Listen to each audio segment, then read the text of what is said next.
So, Bob Lazar has made it into the news again. Well, sort of. You see, Jesse Michels just put out this tweet, and that's not just anybody, right? Jesse Michels is an up-and-coming sort of UFO YouTuber and researcher who is, making quite a splash. So for him to say something like this about Bob Lazar is quite interesting, right? Basically, his tweet is just implying that, well, I'll read it to you. After pestering Chris Ramsey with misgivings, education records, Lear connection, etc., my base case is now that the Bob Lazar story is true, even though I still believe it was pushed out intentionally, like MJ-12, for reasons we can only speculate.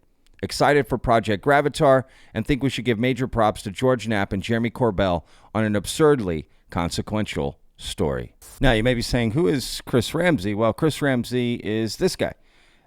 He is a magician who also runs this new sort of UFO YouTube channel called Area 52, and he has done a deep dive on Bob Lazar. You should check that out on his channel.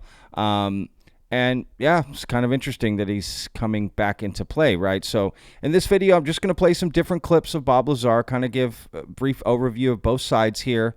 Right? He's a very divisive figure. I'm in no way endorsing or not endorsing this story.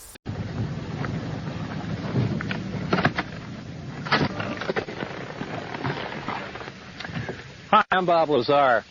During late 1988 and early 89, I worked on the propulsion systems of extraterrestrial vehicles for the United States government.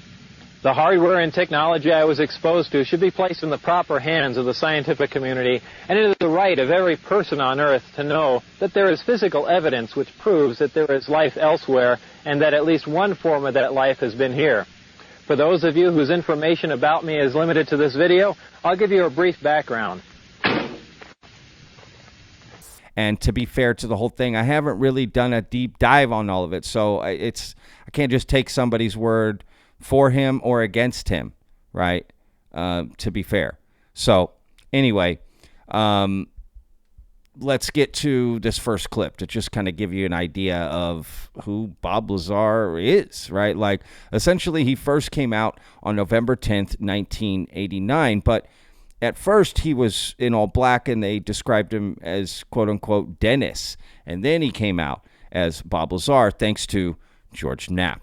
In 1987, when the Air Force sought to renew its stranglehold on the Groom Range, news articles once again mentioned the talk about alien spacecraft, and subsequent articles in national magazines quoted unnamed sources about things of alien origin flying in Nevada, things that would make filmmaker George Lucas drool.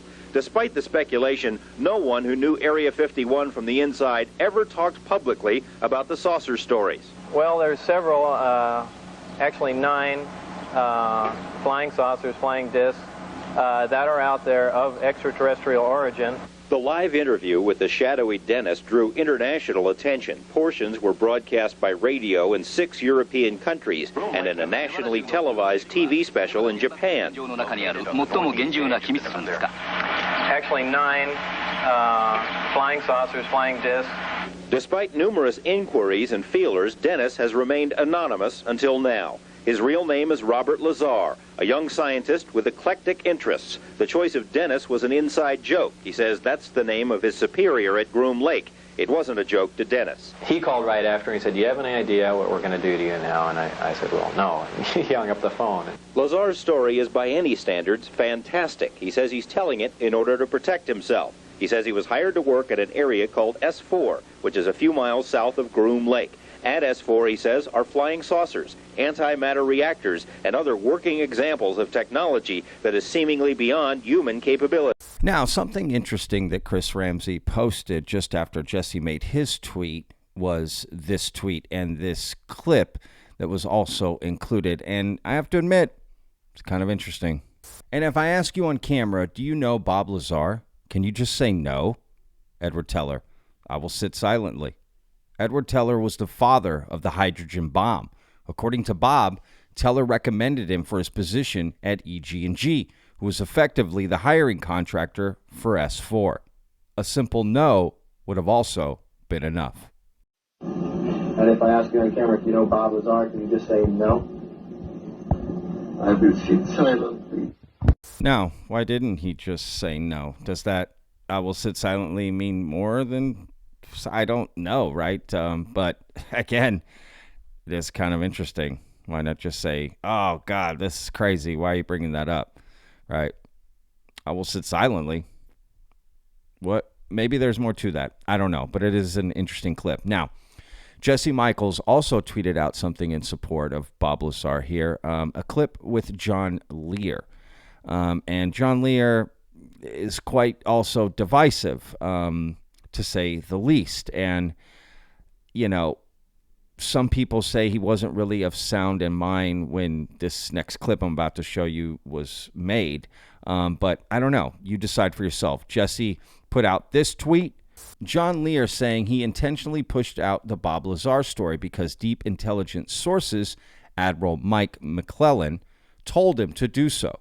According to him, the Lazar story was true, but easy to discredit. Passage material for spotting spies and recruiting for the Legacy program. What happened is MJ-12, whose headquarters is S4 up at Groom Lake, wanted to get some information out.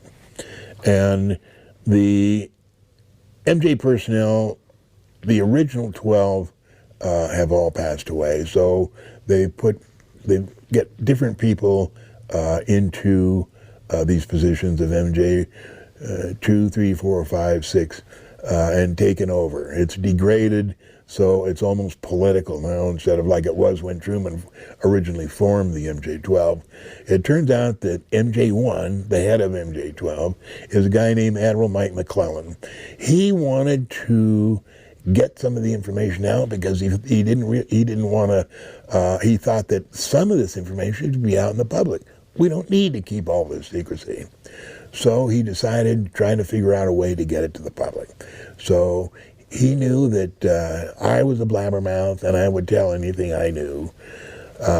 They investigated Bob Lazar and they knew that he was a genius, but that he had a background such that they could instantly discredit him. They removed all his records from MIT, from Caltech, so he couldn't prove anything. He'd go back to Caltech, and no, I don't see any records here. And, well, I was here. Well, no, you weren't. And he also, up in Reno at one time, he ran a cat house there. I forget what the name of the Honeysuckle Ranch it was. So they chose him because not only could he probably help them because he was so smart, and as a matter of fact, he's the one that named Ununpennium 115. He's the one that told them what that was, and they didn't know when he went there. They didn't know what it was. He was the one that told them that's element 115, and then told them why and how he'd figured it out. But they decided to pick on Bob to go up there to work at S4. Because they knew that Bob would tell me instantly, and that I would blab the whole thing. And that was their modus operandi, was to get the information out and gauge what it did to the public, how they accepted it, and then pull back and say, oh, no, it was all a mistake.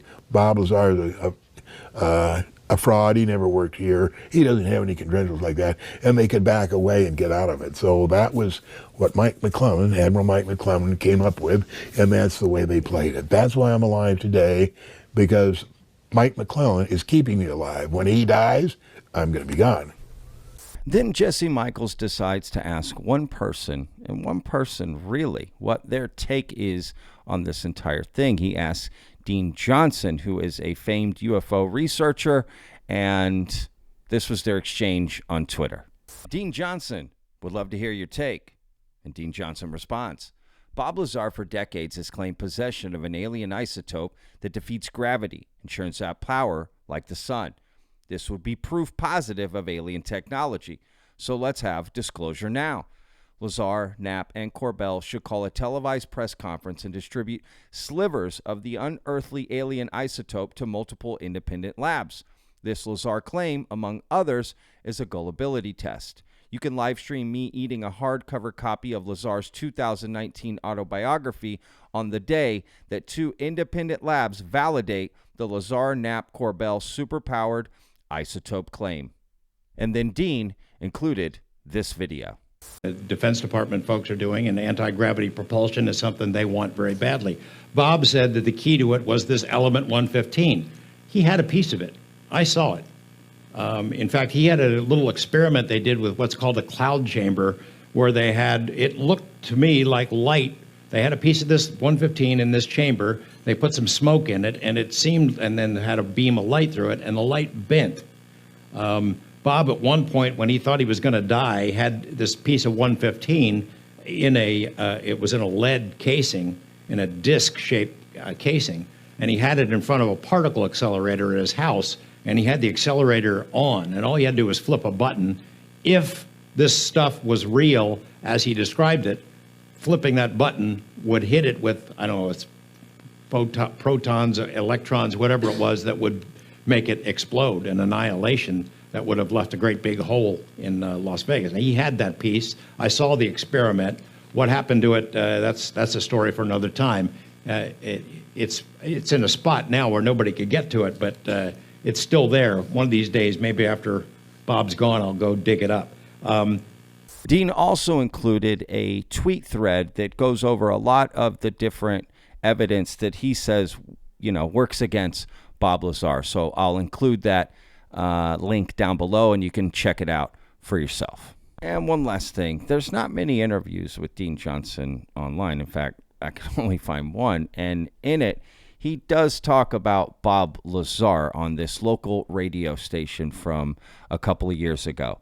So here's a clip of Dean talking about Bob Lazar and basically essentially saying the same thing. Based on your research, Douglas, what do you make of the story of Bob Lazar? Because it has gotten so much attention and so much traction. Well, I'm glad you asked. I have spent many hundreds of hours looking into this particular claim because it has been so widely disseminated. And in this, there was pioneering research done very early on by a man named Tom Mahood, who looked into this story. He had excellent local sources. And his material is still available on the internet. And I would commend to anybody with an interest in this case his article, Bob Lazar from the Perspective of 2018, which is easily Googled up. But to summarize, this is an example of a tall tale, which has been very lucrative for some people. But each element of it, when subjected to a measure of critical scrutiny, collapses.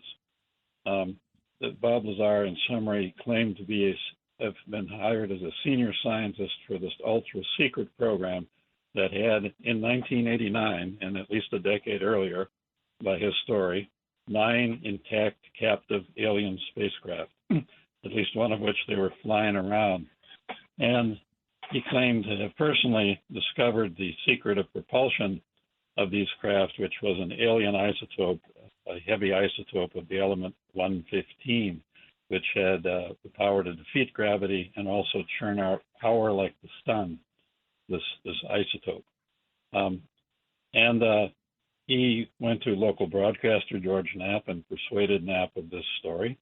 And Knapp put it out on TV, and it became a thing.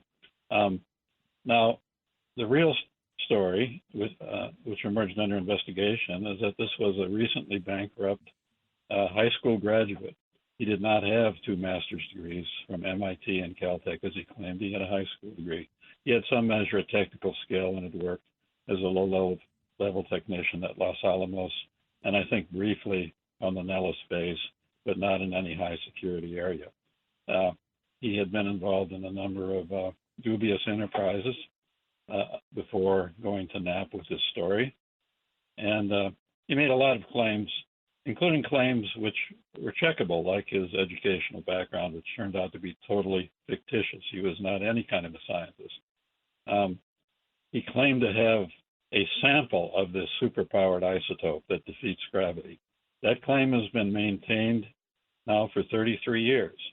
I saw an interview with George Knapp promoting it just this past summer on a podcast.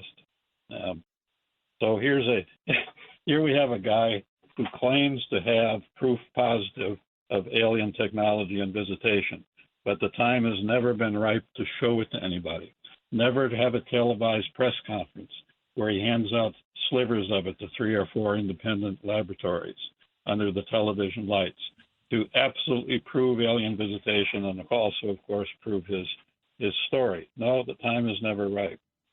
So this is a gullibility test.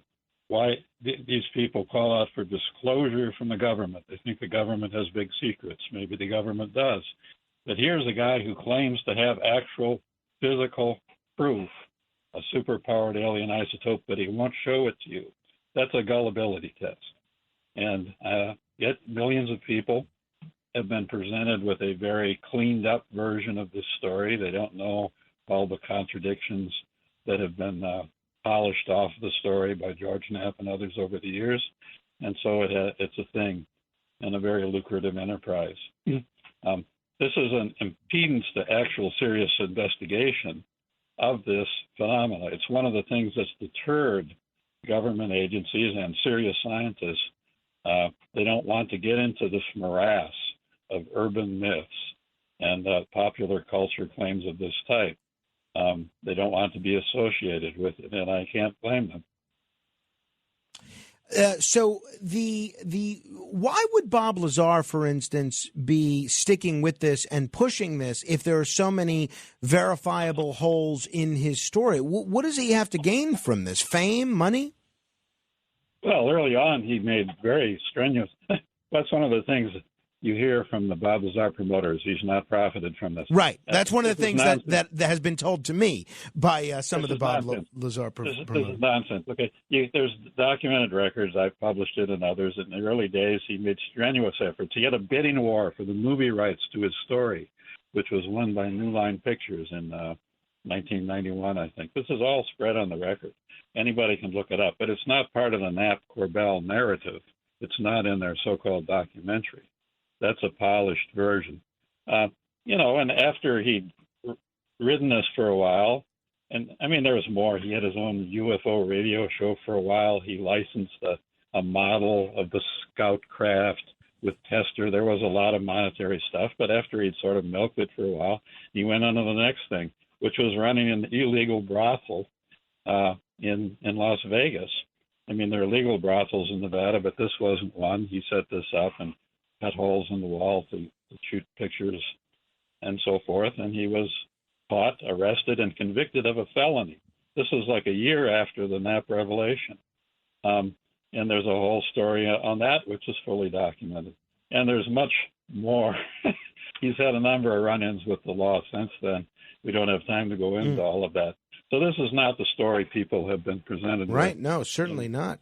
But it's all provable, and anybody. I mean, no congressional staffer, for example, is going to let his boss get within a mile of this because it's clearly bogus. And yet, there's millions of people who believe it because they've only heard the polished, marketized version. And this isn't the only example of that kind of thing. I'm just spending a lot of time on it because it's one that has this huge audience right now. It did go away for a long time. And then after UFOs became a thing again these last 5 years because of the New York Times story in 2017 and so forth, they went and got him and persuaded him with some difficulty to once again come forward. But only Lazar and his promoters never engage with informed critics. There's never any sustained questioning, anything approaching a debate. They go on where the platforms in which they're only going to get softball questions or people who have only heard their version of the story. None of them is going to debate somebody like me or Tom Hood or others who actually have delved into these claims. But I boil it down to this. Okay, show us the superpowered alien isotope, Bob Lazar. Hold a televised press conference, hand out some slivers to 6, 5, 4 independent labs, make one or two of them foreign, Bob Lazar. Hold a televised press conference, hand out some slivers to 6, 5, 4 independent labs, make one or two of them foreign. If those lab reports come back and say this is something exotic, we've never seen anything like this, it's not of human origin, I will eat, live streamed on the internet, the hardcover copy of Bob Lazar's autobiography. I pledge this to your listeners. On the day that 2 independent lab reports come back and validate that this material is of exotic nature. They've been making this claim for 33 years. put up or shut up. Now, Bob Lazar has a brand new documentary and sort of multimedia project coming out called Project Gravatar. I will put a link in the description.